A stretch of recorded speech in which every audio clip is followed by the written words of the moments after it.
아멘. 우리 한번 설교 제목을 따라서 하겠습니다. 하늘에 계신 우리 아버지여. 우리는 지난 주일날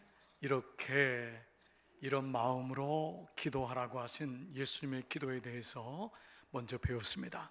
오늘은 다시 주님께서 오늘은 이런 내용으로 기도하라는 말씀에서 첫 번째 구절인 하늘에 계신 우리 아버지여 라는 말씀으로 함께 말씀을 묵상하기를 소원합니다. 예수님께서 우리에게 기도를 가르쳐 주시기를 원하십니다.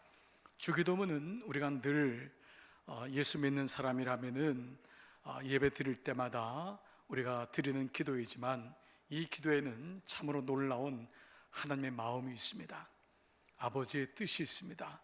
그래서 이 기도를 우리가 다시 배우면서 한 구절 한 구절 예수님께서 어떤 마음으로 이 기도를 가르쳐 주셨는지를 오늘 묵상하기를 소원합니다. 하늘에 계신 우리 아버지여, 이 말씀은 전체적으로 세 가지의 의미가 있습니다. 첫 번째는 하늘에 계신 하나님, 두 번째는 나의 아버지, 세 번째는 우리 하나님이라고 하는 세 가지 타이틀 속에서 말씀을 한번 봐보기를 원합니다. 자, 첫 번째, 하나님은 우리에게 어떻게 예수님은 기도를 가르쳐 주시죠? 하늘에 계신 하나님이라는 것입니다. God in heaven, 하늘에 계신 하나님. 그렇다면 하나님이 하늘에 계신다라고 하는 의미는 무엇을 의미할까요? 이것은 먼저 무엇보다도 신학적으로 이것은 편재성이라는 얘기를 하는데요, 하나님이 어느 곳이든지 다 계신다라고 하는 의미를 가지고 있습니다. 하나님은 우리가 생각하는 하늘이라고 하는, 스카이라고 하는 어떤 공간에 함축된 것이 아니라 하나님은 어느 곳이든지 계신다라는 의미입니다. 히브리 말로 땅이라고 하는 인간이 사는 곳을 의미하지만은, 하늘이라는 단어는 인간이 사는 땅을 덮고 있는 존재, 덮고 있는 것, 이것이 바로 하늘이라고 하는 의미입니다. 바로 이런 의미에서 하나님이 하늘에 계시다라고 하는 의미는 하나님은 공간적인 사는 곳을 지칭하는 것이 아니라 인간의 삶을 덮고 있음을 말씀하고 있는 것입니다. 하나님이 인간의 삶을 덮고 있다는 것을 가장 절실하게 깨달았던 사람이 한 분 있습니다. 여러분들이 잘 아는 야곱이라고 하는 사람입니다. 야곱은 12지파의 아버지가 되는 이스라엘 훗날 국부격이 되었던 사람입니다. 이 야곱이 어렸을 적에 장자권 문제에 휩쓸려서 그만 삼촌 라반이 있는 하란이라고 하는 땅으로 쫓겨갔습니다. 그 땅을 갈 때 그는 하룻밤 이슬이 내리는 그 밤에 아무도 없는 그곳에서 홀로 지내야 했습니다. 그때 그는 자기가 믿고 있던 하나님이 부모의 하나님이었지 자기의 하나님이 아니라는 것을 알았습니다. 하늘 아래 아무도 없는 그곳에서 그는 하나님의 음성을 듣습니다. 그것은 바로 땅에 있던 자기를 덮는 하나님의 말씀이었습니다. 이것을 이사야서 43장에서는 이렇게 말씀하고 있습니다. 야곱아, 너를 창조하신 여호와께서 이제 말씀하시느니라. 이스라엘아, 너를 조성하신 자가 이제 말씀하시느니라. 다 같이요. 너는 두려워 말라. 내가 너를 구속하였고 내가 너를 지명하여 불렀나니 너는 내 것이니라. 하늘 아래 홀로 이슬을 맞고 잤던 야곱은 이 음성을 들으면서 완전히 뒤바뀐 인생을 살았던 것입니다. 아무도 없는 줄 알았는데, 내가 이렇게 혼자 외로워 있는 줄 알았는데 하나님이 그 야곱을 아셨던 것입니다. 그래서 야곱을 부르신 것입니다. 물론 이것은 이스라엘을 부르시는 말씀으로 이사야서에서 말씀하고 있지만, 야곱을 향한 하나님의 열심, 야곱을 향한 하나님의 마음은 야곱이 홀로 있을 때도, 그 땅에 있을 때 하늘이 덮음같이 야곱을 기억하고 있었던 것입니다. 그가 어디 있든지, 내가 어느 곳에 있든지 하나님이 나를 기억하고 있구나, 나를 보고 있구나. 야곱은 자기가 자던 베갯돌로 삼았던 돌을 세웁니다. 그리고 그곳에서 예배를 드립니다. 그리고 어머니가 주셨던 기름을 깨서 그 돌 위에 기름을 붓습니다. 그리고 서원을 하죠. 하나님, 이제부터는 하나님을 위해서 살겠습니다. 하나님이 나의 하나님이십니다 라고 고백합니다. 그래서 첫 번째, 하나님이 하늘에 계시다라고 하는 의미는 우리가 알고 있는 공간적인 의미가 아니라 하나님의 사랑이, 하나님의 손길이 나를 덮고 있다라고 하는 의미인 것입니다. 두 번째로, 하늘에 계시다라고 하는 의미는 하나님이 우리와 다르다라고 하는 차별성을 말씀하고 있습니다. 이건 당연하다고 생각할 수가 있습니다. 아니, 하나님이 우리랑 다르지 어떻게 똑같아? 근데 때로 우리는 우리 생각 속에 하나님을 넣을 때가 많이 있습니다. 고난을 겪거나 어려움을 겪으면은 하나님 어디 계신가요? 우리는 하나님의 처사에 대해서, 하나님의 일하심에 대해서 우리는 의심할 때가 많습니다. 하나님, 내가 그렇게 예배드렸는데 어떻게 하나님 그럴 수 있어요? 우리 아이에게 어떻게 그런 일이 일어날 수 있어요? 이건 이렇게 하셔야 되지 않나요? 우리는 때로 우리의 생각 속에 하나님을 가다 놓을 때가 있습니다. 생각해 보십시오. 여러분, 아무리 금붕어에 있는 어항 안에 있는 금붕어가 예쁘다고 해서 그 사람의 마음을 이해할 수 있는 것이 아닐 것입니다. 아무리 내가 키우고 있는 강아지에게 온 정성을 다한다 해도 그 강아지가 주인의 마음을 다 아는 것은 아닙니다. 하물며 우리가 어떻게 하나님 마음을 알 수가 있겠습니까? 나라도 마찬가지고 개인도 마찬가지 아니겠습니까? 이사야 선지자가 있었던 시대에 나라가 대단히 어려웠습니다. 늘 강대국 사이에 끼어서 도대체 살 길이 없었습니다. 그래서 백성들은 원망했습니다. 하나님, 어떻게 이럴 수가 있습니까? 우리나라가 하나님을 그렇게 예배했는데 우리 민족을 버리시는 것입니까? 그랬을 때 이사야를 통해서 하나님이 이렇게 말씀하십니다. 이사야 53장에 있는 말씀 다 같이 한번 읽겠습니다. 시작. 여호와의 말씀에 내 생각은 너희 생각과 다르며 내 길은 너희 길과 달라서 하나님이 땅보다 높음 같이 내 길은 너희 길보다 높으며 내 생각은 너희 생각보다 높으니라. 그렇습니다. 하나님이 우리와 다르십니다. 이 말은 하나님이 우리를 알고 계신다는 것입니다. 하나님의 생각은 우리의 생각과 달라서 하나님의 뜻이 있다는 것입니다. 고난 속에서도, 고통 속에서도 하나님의 뜻이 있다는 것입니다. 하나님, 무슨 여기 뜻이 있어요? 그렇지 않습니다. 그분의 생각은 우리와 생각과 달라서, 만약에 여러분 하나님이 일하시는 게 여러분이 이해가 되고 그것이 수긍이 된다면 그 순간에 하나님은 더 이상 하나님이 아니십니다. 하나님이 하나님이란 사실은 내 생각으로 이해가 되지 않고 내 지혜와 내 마음으로는 알 수 없기 때문에 그렇습니다. 그래서 하나님은 이 땅에 있는 모든 수고가 끝난 후에 우리의 삶을 재실 때에 우리의 삶 속에 있는 모든 것을 아시고 그 눈물을 닦아주신다고 했습니다. 때로 이 땅을 사노라면 하나님이 모든 것을 안다고 하는 사실조차도 녹록하지 않습니다. 목사님 보십시오. 누구는 왜 태어날 때부터 금수저고, 누구는 왜 흙수저고, 저 사람은 저렇게 복이 많은 것 같고 배우자 복도 있고 자녀 복도 있고 건강도 안 돼. 나는요 늘 아파요. 나는 자녀 복도 없는 것 같고 물질도 없는 것 같고 나는 너무 힘이 들어요. 여러분, 어느 날 하나님께서 모든 인간들을 천국에 부르실 때에 무게를 잰다고 하지 않습니까? 그 무게는 우리의 몸무게를 재는 것이 아니라 바로 우리의 고난의 수고의 무게를 재신다는 거예요. 그래서 모든 사람에게 주어진 무게를 재는데 놀랍게도 고난, 질량, 불변의 법칙이라는 거예요. 모든 사람에게 주어진 수고하고 무거운 짐이 같다는 거예요. 저 사람은 고난이 없는 것 같은데, 저 사람은 행복만 한 것 같은데 그렇지 않다는 것입니다. 모든 사람 앞에 주어진 고난과 수고의 짐이 같다는 것입니다. 그래서 하나님은 우리의 모든 수고와 짐을 내려놓게 하시고 모든 눈물을 닦아주시는 분이십니다. 그분이 하늘에 계시다. 그분은 바로 우리를 덮고 계시며 우리를 알고 계시며 우리의 삶 가운데 계시다고 하는 것을 말씀하고 있는 것입니다.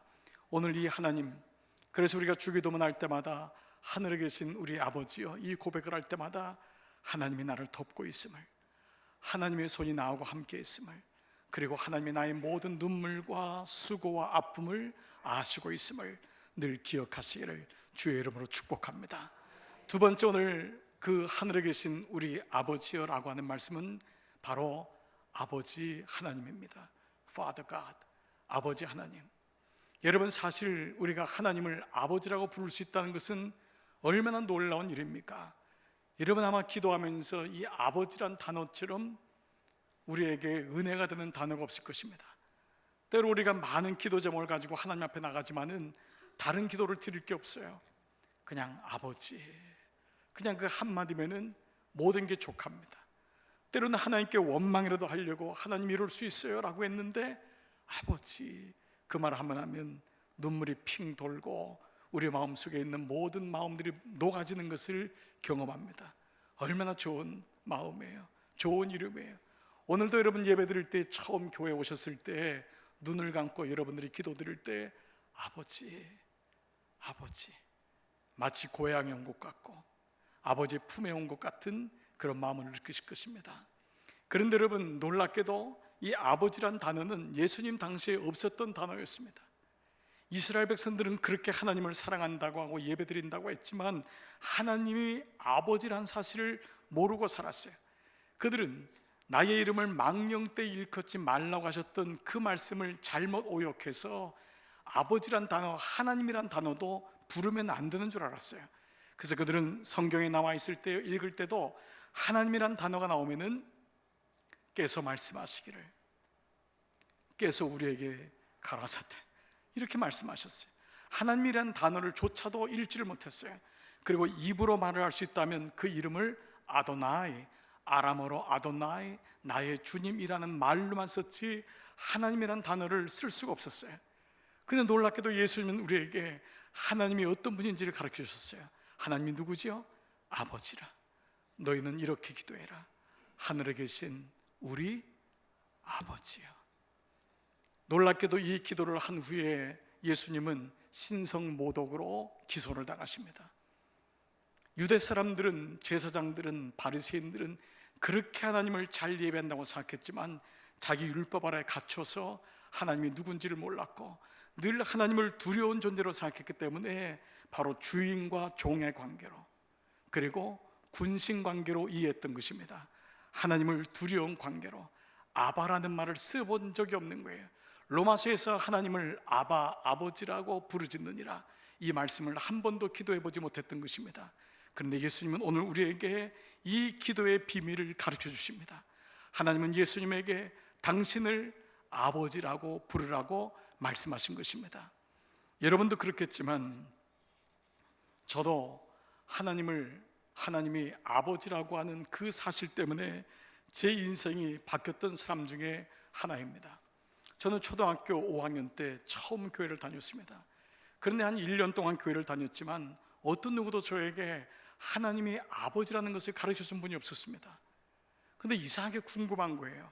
왜냐하면 저희 집은 오랫동안 불교와 유교와 다른 신들을 오랫동안 섬겼습니다. 저희 아버지 어머니는 배움이 있었지만은 늘 두려움이 있었기 때문에 신의 이름을 부르는 것을 늘상 하셨어요. 그래서 고무신도 거꾸로 놓으면 안 돼서 밤에는 고무신을 가지런히 놓으셨어요. 왜 그러냐 했더니 고무신이 있다는 것입니다. 빗자루도 쓰러뜨리지 않았습니다. 빗자루 쓰러뜨리면 빗자루 신이 와서 싫어한다 해서 빗자루도 똑바로 놓으셨습니다. 빗자루 신이 있다고 생각했습니다.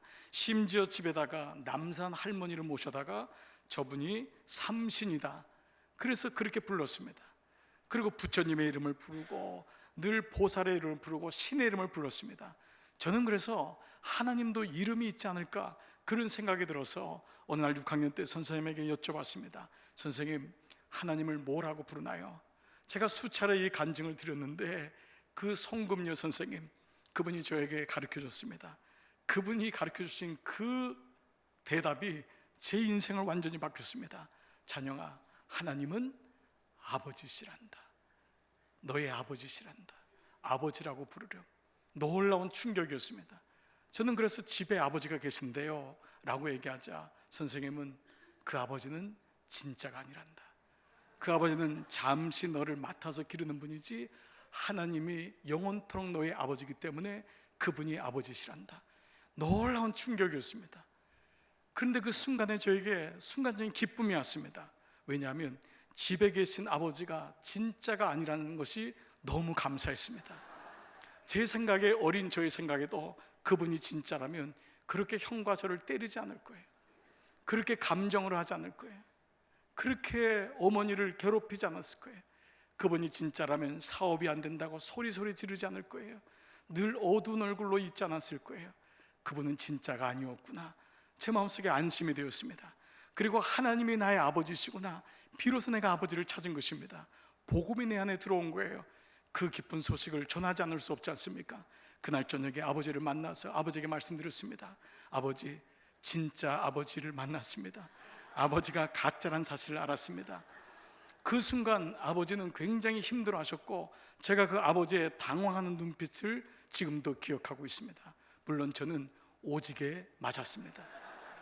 많이 맞았어요.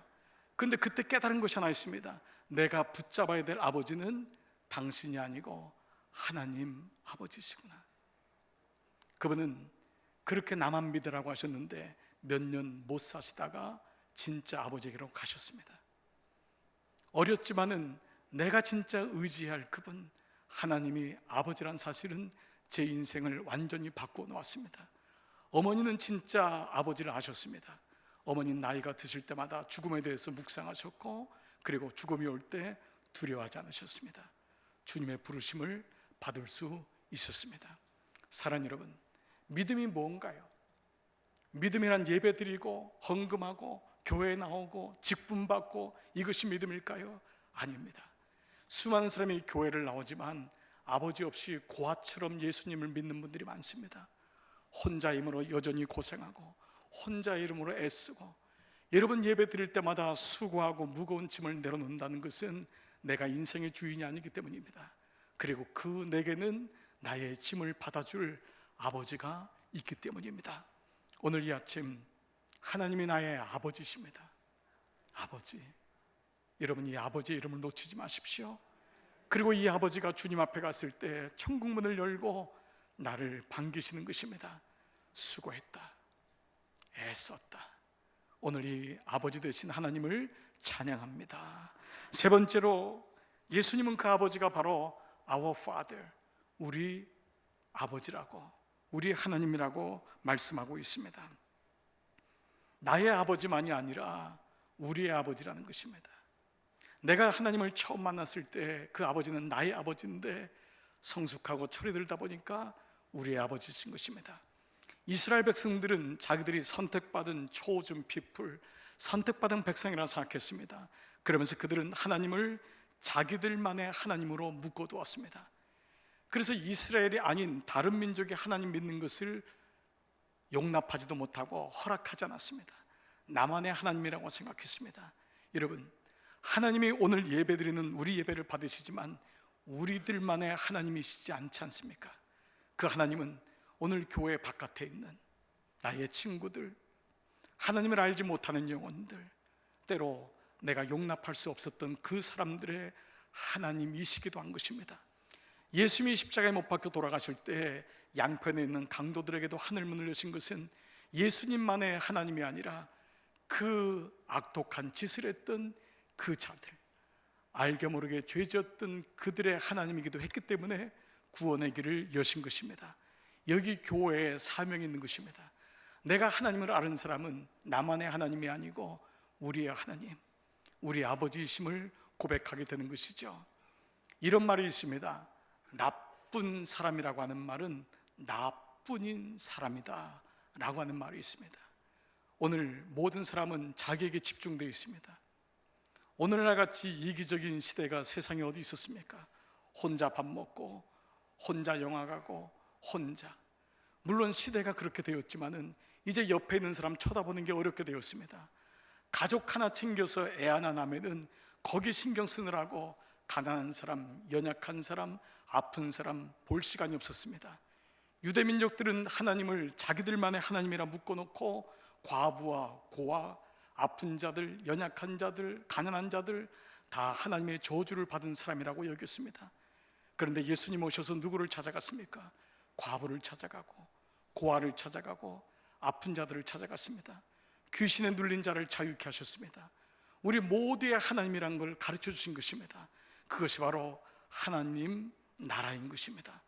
그래서 하나님은 우리 모두에게 Our Father, 우리 하나님, 하늘에 계신 우리 아버지라고 말씀하신 것입니다. 여러분, 지난 인생을 한번 돌아보세요. 여러분, 지금까지 온 것이 혼자 힘으로 온 사람이 어디 있습니까? 누군가 나의 하나님이 아니라 우리의 하나님이라고 여겼던 그 사람이 빵 한 쪼가리를 나눠주고, 여러분의 등록금도 대주시고, 여러분 삶이 어려울 때 손잡아주고 중보해주고, 그래서 여기까지 온 것 아닙니까? 인생에서 가장 행복은 Our Father, 우리의 하나님을 고백한 사람들이 있다는 것입니다. 저 역시 마찬가지였습니다. 부모님 빼고 가만 돌아보니까 저는 Our Father, 우리의 하나님이라고 고백한 분들의 사랑을 참 많이 받았던 것 같습니다. 그 중에 한 분이 계신데요, 이분은 처음부터 저하고는 줄긋기가 되지 않는 분이셨습니다. 신학교 때 만났던 그분은 그 신학대학교의 교수님이셨습니다. 근데 사실 교수님이 저를 바라보기에는 지난 젊은 시절은 참 볼품이 없었던 것 같습니다.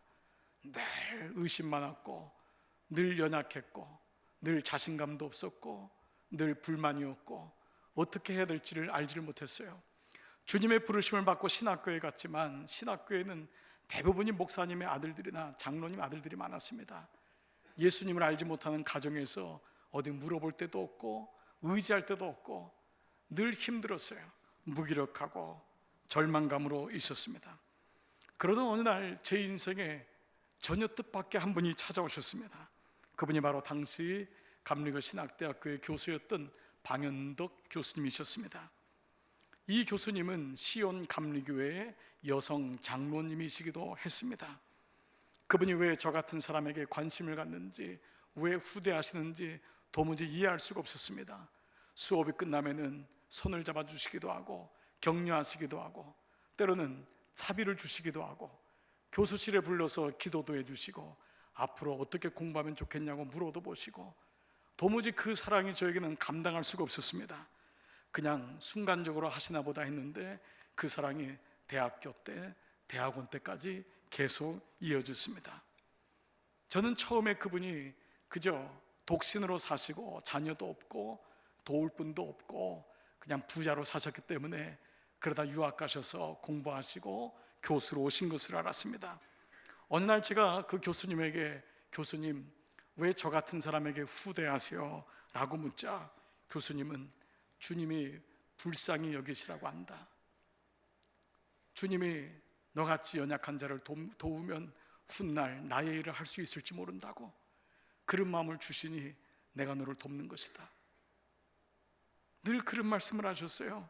그런데 어느 날 그분은 당신의 결혼의 아픔에 대해서 말씀하셨어요. 저는 부잣집에서 그냥 혼자 사시는 줄 알았어요. 아니었습니다. 그분은 결혼해서 아픔을 경험하셨던 분이었어요.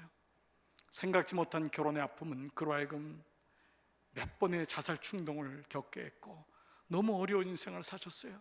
그러다 30대 초반에 옆 사람들, 지인들의 소개로 그 감리교 신학대학에 오게 된 것입니다. 교수가 되거나 목사가 되려고 온 것이 아니라 그저 하나님을 좀 더 알면 좋겠다라고 하는 그 마음으로 오셨는데, 그때 만났던 학장이셨던 홍연설 학장님을 만나셨습니다. 그리고 그 학장님이 길을 열어주시고 30대 후반에 늦은 나이인데도 유학의 길을 열어주셔서 유학을 갔다 와서 교수가 되신 것입니다. 어느 날 학장님께 이 교수님이 이렇게 물었습니다. 왜 저 같은 사람에게 이렇게 후대하세요? 그러자 홍 학장님이 이렇게 말씀하셨다고 합니다. 예수님이 너를 불쌍히 여기라고 하신다. 그렇게 하라고 하신다. 그러니 너도 나중에 내 제자가 생기면 불쌍히 여기고 도와주라. 그렇게 저를 불쌍히 여기고 도와주셨던 교수님은 제가 경상도 개척교회 시절에 수요예배를 들으시다가 뇌경색으로 쓰러지셔서 주님 나라에 가셨죠. 저는 당신 장례식의 상주가 되어서 마지막 교수님의 가시는 길을 도와드릴 수 있었습니다. 30년의 시간이 지났지만 한 번도 교수님을 잊어본 적이 없습니다.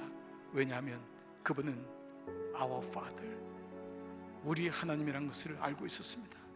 장례식 때 깜짝 놀란 것은 저만 도와준 것이 아니었습니다. 그분은 소리 없이 많은 사람의 손을 잡아주었습니다. 많은 사람을 격려하고 일으켜 주셨습니다. 당신만의 하나님이 아니라 우리 하나님이란 것을 알게 하셨습니다. 그냥 지나쳐도 되었고 초라했던, 아무도 눈여겨보지 않았던, 버림받은 그런 절망과 낮은 자존감 속에 살았던 한 작은 신학생에게 다가오셔서 예수님의 사랑을 보여주셨습니다. 그분을 통해 저의 작은 영혼은 자라기 시작했고, 그리고 그분이 보냈던 경상도 시골 개척교회에서 목회 첫 번째 마음, 예수님 마음을 알게 되었고, 그리고 지금 이 시간까지 주님 앞에 올 수 있었습니다. 사랑하는 여러분, 주기도문을 고백할 때마다 하늘에 계신 그분이 나를 알고 계시지. 그분이 어느 곳에 있든지, 내가 어떤 아픔이 있든지 그분이 하늘에 계신 나를 알고 계시는 나의 아버지가 되시고, 그리고 하늘에 계신 우리 아버지, 나만의 아버지가 아니라 우리 아버지, 여러분에게 하나님을 알게 하신 그 하나님은 여러분을 통해서 하나님을 알지 못하는 사람이 그 사랑을 알기를 원하십니다. 여러분을 통해서 예수님의 사랑을 알고 다시 일어나서 걸을 수 있도록 그런 마음을 주시는 것입니다. 이번 한 주간 다시 주기도문을 고백하실 때마다 하늘에 계신 우리 아버지여, 이 고백이 여러분 고백 가운데 있기를 주의 이름으로 축복합니다. 그리고 어려울 때, 힘들 때 또 하늘을 바라보십시오. 하늘을 바라보시며 주 앞에 고백하십시오. 주님, 나의 아버지 되셔서 감사합니다. 오늘 이 아침 그분이 여러분의 아버지이심을 고백하며 주 앞에 찬양하며 주님 고백하며 승리하시기를 주의 이름으로 축복합니다. 여러분 이 시간 다 자리에서 일어나셔서 같이 한번 고백하십시다. 하나님은 너를 만드신 분, 너를 가장 많이 알고 계시며, 우리 가사를 고백하시면서 주님 앞에 나가십시다. 하나님은 너를 만드신 분, 너를 가장 많이 알고 계시며, 하나님은 여러분을 만드신 분, 나를 만드신 분, 여러분을 가장 깊이 이해하시는 분이세요. 하나님은 너를 지키시는 분, 너를 절대 포기하지 않으며, 하나님은 너를 지키시는 분, 너를 쉬지 않고 지켜보신단다. 그의 생각 셀 수 없고, 그의 삶이 무궁하며, 그의 성실 날마다 새롭고, 그의 사랑 끝이 없단다. 하나님은 여러분을 원하세요. 너를 원하시는 분, 이 세상 그 무엇 그 누구보다 하나님은 여러분을 원하세요. 너를 원하시는 분, 너와 같이 있고 싶어 하신단다. 하나님은 나를 인도하시는 분, 광야에서도 폭풍 중에도 하나님은 나를 인도하시는 분, 푸른 초장으로 인도하신단다. 그의 생각 그의 생각 셀 수 없고 그의 자비 무궁하며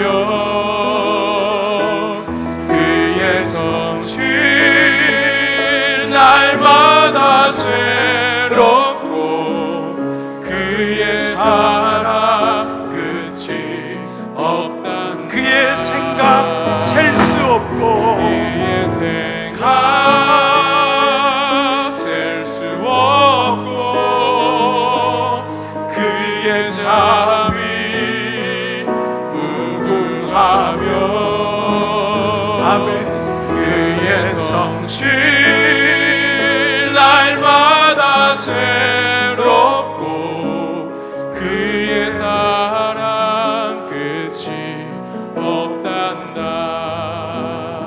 사랑하는 여러분, 여러분에게 하나님은 어떤 분이세요? 오늘 이 시간 한번 하나님을 아버지, 나의 아버지, 그동안 부르셨던 분들도요, 다시 한번 나의 아버지. 혹 여러분 가운데 그동안 하나님을 알지 못했던 분 있나요? 하나님은 불러도 이름 없는 그분이 아니고 내가 아버지 고백하면 내가 여기 있다, 내가 너를 안다, 내가 너를 광야에서도 폭풍 가운데서도 나는 너를 절대 포기할 수 없단다. 오늘 이 예배를 통해 주시는 하나님의 음성 아닙니까? 하나님 여러분을 절대 포기 못하신대요. 하나님 여러분을 붙잡고 계시대요. 여러분이 아무리 낭망하고 아무리 힘들어도 주님이 그분이 여러분을 잡고 있대요. 그분이 여러분의 아버지시기 때문입니다. 오늘 이 시간 그 아버지 이름을 불러보지 않겠습니까? 우리 함께 기도하며 주 앞에 나가겠습니다. 살아계신 아버지, 아버지 감사합니다. 아버지 고맙습니다. 내 인생의 진짜 아버지가 하나님이심을 알게 하신 것 감사합니다. 하늘에 계신 아버지, 나의 아버지, 나의 아버지, 아버지 인생을 살면서 진짜 아버지를 만나는 것이 얼마나 놀라운 은혜인지를 기억합니다. 그런데 하나님이 나를 아버지라고 부르시라고 하십니다. 아버지, 내가 이름 부르시면 그분이 나를 안아주십니다. 내가 아버지 이름 부르면 그분이 못 들은 채 하지 아니하시고 그분이 나에게 귀를 기울이고 그분이 나의 마음을 하십니다. 아버지, 아버지, 아버지, 오늘 주님을 부릅니다. 아버지, 하나님 멀리 계신 그분이 아니고 나를 너무도 잘 아시는 아버지, 나의 모든 것을 아시는 아버지, 내가 주님 앞에 나갑니다. 주님, 나의 아버지, 나의 아버지, 나의 아버지, 주님을 찬양합니다. 주님을 바라봅니다. 주님의 이름을 부릅니다. 한 분 한 분 인생 가운데 오셔서 만지시는 아버지, 오늘 이 아침 주님의 이름을 부르는 자마다 안아주시고 내가 너를 안다, 내가 너를 절대 포기하지 않는다. 주님, 그의 생각, 그의 생각 셀 수 없고 그의 자비 무궁하며 그의 성실 날마다 새롭고 그의 사랑 끝이 없단다. 하나님은 너를 지키시는 자, 너의 우편에 그늘 되시니 낮에 해와 밤의 날도 너를 해치 못하리. 하나님 나를 지키시는 자, 나의 환난을 명쾌하시니 그가 나를 지키시리라. 나의 출입을 지키시리라. 눈을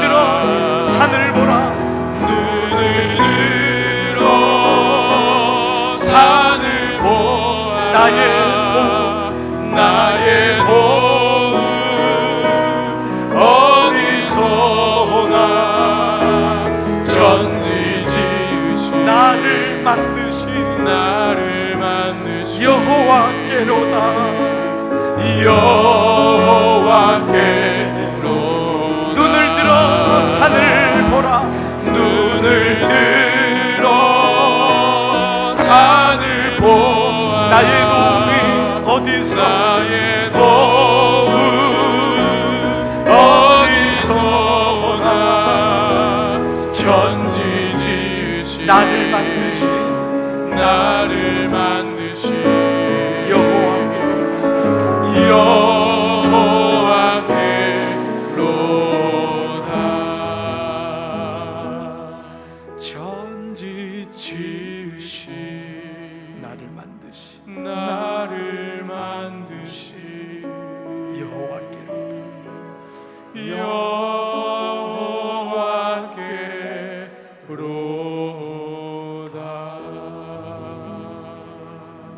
하나님, 오늘 하나님을 아버지라고 부르는 주의 자녀들이 여기 있습니다. 이 땅에 살면서 고아로 살지 말게 하시고 내 힘으로 내 능력으로 사는 것이 인생이라고 하는 거짓말에 속지 말게 하시고 순간순간 어려울 때마다, 아니 기쁠 때도 행복할 때도 하나님 보게 하셔서 주님이 나와 함께 하시고 주님이 나와 동행하기를 원하신다는 것을 늘 기억하게 하셔서, 나는 때로 주님 모른 채 하고 살았는데, 나는 때로 주님 잊어버리고 살았는데 아버지는 한 번도 나를 잊은 적이 없습니다. 한 번도 나를 모른 채 하지 않으셨습니다.